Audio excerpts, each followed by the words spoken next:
I'm James Chau. In the first part of our conversation, Ambassador Cui Tiankai, China's top diplomat in the United States for 8 years, spoke about the need to rebuild trust and restore confidence.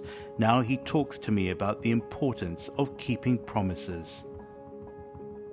Ambassador Cui Tiankai, we're speaking about the state of the world, the troubled state of the world.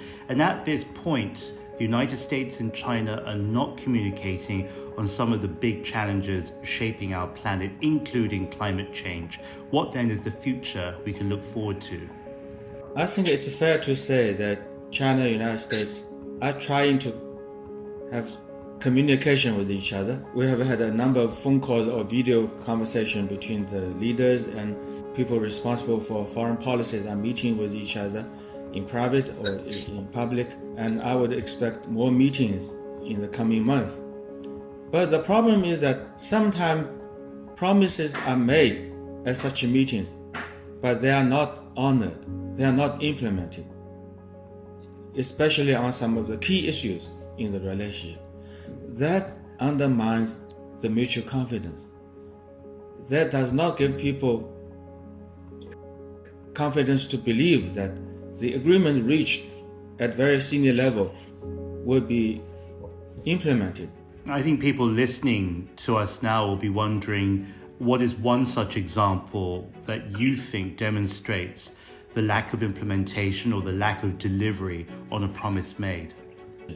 From the very beginning, the Taiwan question is the most important and most sensitive question in China-US relations. Now we talk about the three joint communiques. Actually, all of them are mainly about how to deal with the Taiwan question. And the key is this one China policy. So the two sides reached agreement on this one China principle, or what the US side may say one China policy. But still, it's one China. It's not two Chinas, not one China, one Taiwan. It's one China. That means there's only one China in the world. The mainland and Taiwan both are part of this one China. This is the very foundation for China-US relations. And the US side made commitment in the joint communiques in these very important agreement between two sovereign governments. Last month, we marked the 40th anniversary of the last joint communique, the August 17th joint communique, which was particularly on arms sale by the United States to Taiwan. But you see, just a couple of days ago, the US announced another arms sale to Taiwan. They are selling more arms to Taiwan, and they send very senior people to Taiwan. So this is very dangerous indeed. They are not honoring their commitment. They are trying to have a kind of what people call salami slicing. They are playing with the fire. Some 40 years ago, the United States put its name on a piece of paper and signed against that paper, recognizing the one China principle. But something has changed in the last 4 decades. What is it fundamentally? Maybe there is something that has never changed on the US side. It was there from its very beginning. That is, at least for some people on the US side, it's their intention to use Taiwan as a piece on their so-called grand chessboard to contain China. I don't think this has ever changed for some people in the United States. Now it's more and more obvious. They are doing more and more in this direction. Well, some 40 years ago, China, of course, was a vastly different country with deep pockets of poverty, for example, much less developed as a nation as a whole. If China is going to continue progressing, as every country should, what then does that say about what will be ahead for its relationship with the United States? Will America simply continue trying to contain that progress? I think you raised a very good question here. Of course, people in China, we have every right to aspire for better life.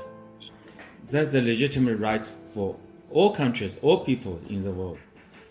And through the last few decades, mainly because of our own efforts and also because of our cooperation with others, China has developed in a very fundamental way. We have made remarkable achievements. China is now much richer, stronger, more advanced than a few decades ago. Of course, this is very good for people in China, but this is also very good for the entire world. Look at the opportunities China's economic growth has offered to the rest of the world, including to American business. It's enormous. It's tremendous. If China continues to develop, China continues to modernize, there will be even more, even greater benefits for everybody. So I don't understand why anybody should be scared or alarmed or worried about China's continued development. Ambassador, as a footnote to this subject, what do you see ahead for the Chinese people? They are 1.4 billion card-carrying members of humanity. Last year, we declared that absolute poverty has been eliminated for the first time in Chinese history. This is a tremendous achievement, but we have to move on. We have to make sure people who are just lifted out of poverty will continue to prosper. We have even better life, and this better life is shared by everybody in this 1.4 billion people. This is a tremendous challenge for us, and we also have to transform our economy in a way that is, we have more green development, more environmentally sustainable development. We have to develop more industry that will consume less energy, less raw materials, but would rely more on technology.